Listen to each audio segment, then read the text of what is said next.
Assalamualaikum warahmatullahi wabarakatuh. Untuk teman-teman, kita senang hari ini ketemu satu pelatih AFC Pro sama kita untuk sharing. Ini pelatih yang saya sama dia selama 1 tahun di AFC Pro. Dan dia paling lucu dari semua pelatih di Indonesia ini. Ini namanya Coach Joko Susilo, panggilan Ketuk.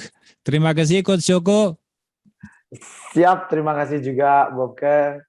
Football Gang adalah juga mentor saya di kepelatihan. Nah, Coach Joko posisi lagi di mana? Saat ini saya di Kediri, jadi kebetulan tadi habis latihan Persik Kediri. Nah, ya kenal. Untuk teman-teman, Coach Joko Susilo sekarang jadi head coach Persik Kediri, salah satu tim Liga 1 Indonesia. Dia pengalaman banyak sekali, sudah mungkin 15 tahun di Arema dia pernah, dan sampai asisten timnas Indonesia juga pernah sama Coach Simon itu. Dan kita senang lah. Oke, nggak lama-lama Coach Joko saya mau mulai ya. Mungkin Coach Joko saya mau tanya, mungkin kasih masukan untuk pemain muda dari SSP. Soalnya sering orang tanya kan, Coach Joko, saya mau jadi pemain profesional, saya mau jadi pemain timnas. Bagaimana masukan dari Coach Joko? Memang sebetulnya banyak pertanyaan itu disampaikan oleh pemain, tapi juga oleh orang tua. Karena keberhasilan pemain menurut saya selain dari pemain itu sendiri, terutama ya juga dari orang tuanya. Karena orang tua adalah faktor pendukungnya. Dan juga nanti juga ada faktor dari pelatih. Jadi untuk pemain sendiri, saya pikir dengan disiplin, dengan attitude yang baik, kemudian mau bekerja keras, disiplin, saya pikir itu akan tidak susah ya untuk mencapai apa yang dicita-citakan. Tapi pendukung di sini good work yang perlu saya tekankan sebetulnya adalah orang tua dan pelatih. Itu juga ujung tombak menurut saya. Oke, terima kasih Coach Joko. Terus misalnya anak sudah sedikit bubar, sudah umur 16 tahun, punya bakat bagus, dan dia mau jadi pemain profesional, Coach Joko mau kasih tips apa ke dia? Kan ada yang bilang harus ke diklat atau ke akademi atau bagaimana, misalnya umur sudah 15, 16, 17 tahun, bagaimana untuk pemain umur segitu? Untuk umur segitu memang harus mempunyai wadah atau istilahnya untuk etalase ya, agar dia dilihat, agar dia bisa menunjukkan kapasitasnya. Tentu di sini kalau di Indonesia tentu di Elite Pro ya, di Elite Pro di situ, di diklat atau di Elite Pro, di klub-klub Liga 1 itu yang harus dia masuki. Atau kalau mampu mereka juga harus ke Liga 3. Karena disitulah nanti akan pelatih-pelatih akan melihat kapasitas dia dan dia akan bisa mempromosikan dirinya sendiri. Oke, so dia harus usahakan untuk masuk ke Akademi Elite Pro dari tim Liga 1, itu yang baik ya. Harus seleksi, harus berani, harus maju ke sana. Oke, itu memang baik. Nah, ada lagi masalahnya Coach Joko yang di SSP, pengalaman di Jawa Timur, di daerah Malang, ada SSP selalu bilang, wah saya nggak ada uang, SSP nggak ada duit. Nah, misalnya Coach Joko, bagaimana yang SSP di kampung banget atau di gunung, bagaimana pelatih di sana harus jalankan SSP dia? Ya, itulah yang juga menjadi pemikiran kita. Sebetulnya kita di teman-teman di APRO juga, di PSSI juga, bagaimana karena pentingnya akan pengetahuan ilmu itu untuk tersampaikan di lapisan yang paling bawah di daerah-daerah. Itu sebetulnya mereka memang harus kursus DC itu harus, karena kebutuhan itulah tadi yang saya bilang bahwa pelatih sangat-sangat penting untuk menjadi salah satu faktor kesuksesan dari pemain. Oke, kalau kita juga paham bahwa tidak semua pemain juga mampu untuk mengikuti kursus karena membayar ya. Tapi bisa dengan sharing dengan kita selalu open. Di grup kita di APRO juga kita selalu open. Dan kita punya teman-teman yang selalu siap untuk membantu dan tanpa dipungut bayaran ya. Kalau memang tidak mampu, kita akan kasih untuk pengetahuan itu. Mungkin kita tidak datang, tapi kita bisa lewat Zoom, kita lewat itu kira-kira. Luar biasa Coach Joko, dan untuk teman-teman kita yang lihat video ini penting untuk tahu Coach Joko Susilo di daerah Malang memang punya komunitas yang dia sering sekali bantu yang pelatih muda yang dia betul. sudah punya reputasi sebagai pelatih yang baik, mau turun tidak sombong, dia latih tim profesional, tapi tetap dia bantu yang pelatih-pelatih muda ya. Formasi favorit apa sebetulnya dan kenapa jadi favorit formasi itu? Sebetulnya saya lebih suka dengan 2 striker karena kami lebih pingin. Soalnya dulu jadi striker ya.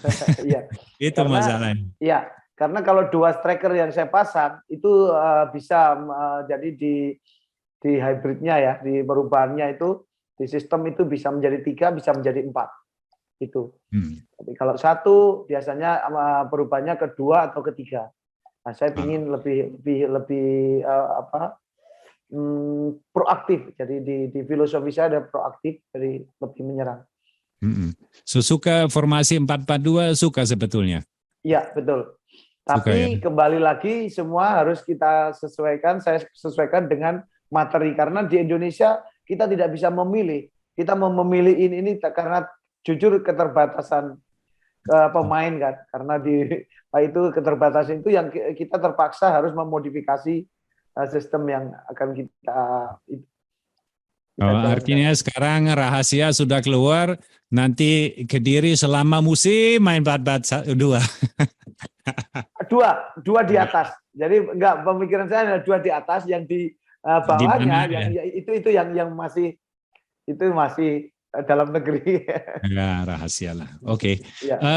Coach Joko mau tanya, kan lama jadi asisten di Arema, tepat banyak pelatih kepalanya, banyak pengalaman untuk Coach Joko.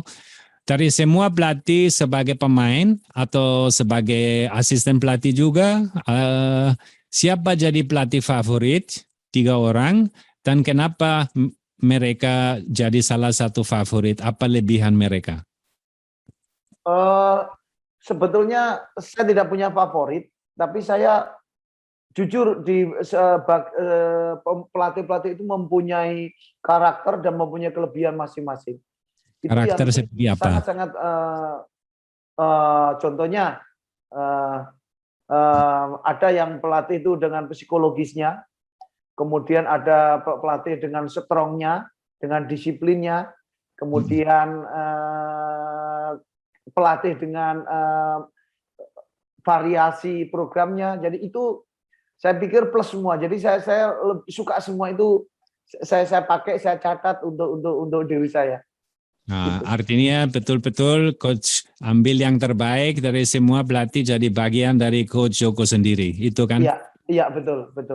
Ada satu yang juga mungkin Coach Bob juga dengar, adalah visualisasi. Visualisasi itu kadang saya sampaikan kepada pemain. Ada salah satu, itu. Luar biasa. Itu bagus, karena sangat-sangat bagus itu di visualisasi, nanti saya bermain begini. Bagus, luar biasa. Bagus. Sekarang pertanyaan lanjut, mau tanya apa skill atau sikap untuk pelatih-pelatih muda untuk jadi pelatih hebat atau pelatih sukses? Sikap atau skill apa yang pelatih harus punya untuk bisa jadi hebat? Tentu pengetahuan. Oke, ilmu ya. Ilmu tentu ini yang pertama, tidak bisa tidak. Kemudian yang kedua, tentu karakter sangat penting untuk seorang pelatih. Yang ketiga yang ini sebetulnya banyak disepelekan, tapi ini faktor juga sangat besar, adalah attitude dari pelatih. Attitude artinya disiplin, respect, semacam itu ya? Keseluruhan itu. Keseluruhan. Juga termasuk juga apa istilahnya, hubungan dengan kalau kita di Islam, hubungan dengan manusia, juga hubungan dengan Tuhan, itu sangat penting. Sangat Itu penting. kadang, jadi tidak cukup kita hanya untuk karakter, untuk ilmu, tidak cukup kalau tidak ada itu. Ya, yang ilmu jelas artinya semua aspek teknik, taktis, ilmu sepak Betul, bola yang sering diupdate, yang betul, baru ikut kursus, sharing sama betul. yang pelatih lain seperti Ya, itu ya. betul. Nah, ini yang coaches perlu ya. Terima kasih Ya, coach. Nah, sekarang soalnya kita dari pelatih ke pelatih wawancara ini, saya mau kasih seperti kasus. Saya ya, bertanya lagi sama Coach ya, Joko. ya, Kita kasus, contohnya kita pegang tim, tapi lagi kalah 1-0 dan ya, sekarang sudah menit 75. ya. Apa kita sebagai strategi taktik atau trik bisa bikin sebagai pelatih untuk dorong tim kita masih kejar draw atau menang pertandingan? Oke, yang pertama tentu sikap kita dulu. Jadi kita tidak boleh panik. Kita kita tunjukkan bahwa kita optimis, karena aura untuk optimis itu juga akan nanti masuk di dalam tim. Kemudian jika kita memungkinkan untuk merubah permainan dengan menambah pemain, tentu kita harus ada perubahan karena kita ingin berubah untuk memenangkan pertandingan atau dengan sistem yang berubah. Tapi yang jelas kita harus lebih banyak menyerang karena mau nggak mau kita harus menang. Tentu dengan risiko kita juga akan kebobolan, tapi kita juga harus memperhitungkan balance di situ. Jadi tidak frontal semua menyerang, tapi ada poin-poin atau sisi-sisi yang kita bisa manfaatkan untuk kita tambah dalam penyerangan. Oke, artinya yang saya tangkap bisa tambah striker, misalnya kita main dengan dua striker bisa jadi 3, ya. Ambil betul. risiko sedikit, soalnya kita kerjain pada risiko juga ada kebobolan ada, tapi sudah sama aja kan. Memang menang kalah 1-0 atau 2-0 sudah sama aja kan, itu artinya ya. Oke. Baik Coach Joko, sekarang ada lagi satu senario. Kita lawan tim minggu depan dan tim itu punya satu playmaker nomor 10 yang sangat bagus. Semua serang lewat dia betul-betul playmaker super bagus. Bagaimana kita sebagai pelatih bisa bikin strategi atau taktik untuk atasi atau matiin yang playmaker yang ini? Ada 2 sebetulnya yang kami lakukan. Jika karena posisinya di tengah, jika di tengah kami mengatasi untuk di grup, kami akan tetap normal. Kami akan tetap normal jika mengatasi di grup ya, di tengah, di sektor tengah. Tapi jika memang kami tidak mengatasi, kami harus bermain taktik sedikit untuk bagaimana untuk mematikan poin-poin yang strong point dari tim lawan ya. Contohnya yang memang ini key player yang memang dari sana ya, kami harus sedikit akan konsentrasi kepada pemain itu. Bagaimana konsentrasinya untuk matiin pemain ini? Seperti apa? Bisa jadi seperti apa? Jika normal, jika bisa memungkinkan, saya yang terdekat yang akan mengambil. Tapi jika tidak memungkinkan lagi, tentu akan melihat kekuatan dari tim kami. Tentu kami akan mematikan, kami akan sedikit mengorbankan pemain untuk di posisi di situ. Oh, oke. So misalnya masih kemungkinan kita ambil yang mana yang pemain dekat kita, ambil pemain itu, tapi memang betul. Tidak memungkinkan kita korbankan satu pemain untuk main marking playmaker itu ya. Iya, tapi bukan yang seperti macam dulu yang man to man yang ikut, tidak, tentu akan sedikit mengawasi ketika di pos-posnya di situ, bagaimana bisa mengatasi pemain ini itu. Jadi sedikit tidak seperti yang tahun-tahun lalu ya, mati terus di mana-mana ikut, bukan yang begitu tentunya. Sampai ke toilet ikut ya? Iya. Oke. Coach Joko sekarang pelatih kepala di Persik Kediri. Hari ini ada berita baru yang bilang tanggal 20 Agustus mulai liga. Menurut Coach Joko bagus atau bagaimana situasi di PS Kediri? Persik Kediri, sorry. kami sangat senang sekali mendengar berita itu, sangat senang sekali. Karena udah berapa 1 tahun lebih kami tidak mendengar main lagi, itu ya, tidak merasakan kompetisi lagi. Tapi di sisi lain juga kami masih belum yakin karena juga sudah beberapa kali kami mendapat berita itu besok main tanggal ini, kemudian mundur itu. Jadi tetap kami meskipun hanya kabar itu kami cukup bahagia dan kami juga tetap masih berdoa agar terrealisasi benar tanggal 20 itu. Semoga ya jadi ya, semoga Iya, jadi betul. pemain pelatih semua dapat gaji, liga lancar, dan Betul. masyarakat juga punya hiburan, dan ibu-ibu jual bakso di depan stadion dapat uang juga, ada masukan income ya. Oke, Iya. yang terakhir Coach Joko, bisa kasih satu pesan ke anak-anak SSB dan sama pelatih muda untuk bikin dia semangat? Oke, yang untuk anak-anak SSB tetap semangat. Kita bisa. Kita sama dengan yang Asia yang lain atau mungkin malah yang Eropa, kita sama diciptakan oleh Tuhan sama, dan kita harus yakin dengan kemampuan kita bahwa kita bisa. Tentunya tidak hanya cukup yakin, tentunya dengan disiplin, kerja keras, dan jangan lupa doa orang tua ini yang sangat manjur. Amin. Harus kita ikuti. Amin. Amin. Untuk pelatih kita, jujur negara kita dalam sepak bola sedikit ketinggalan dengan negara-negara yang lain, kalau boleh kita fair ya.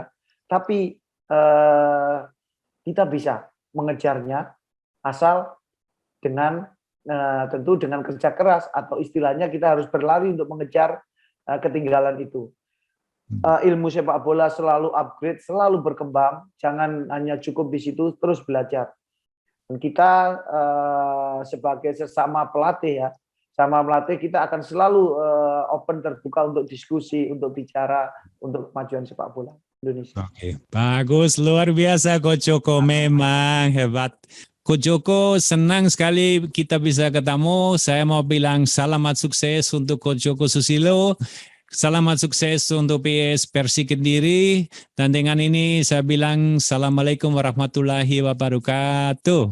Waalaikumsalam warahmatullahi wabarakatuh. Terima kasih Kudwaf.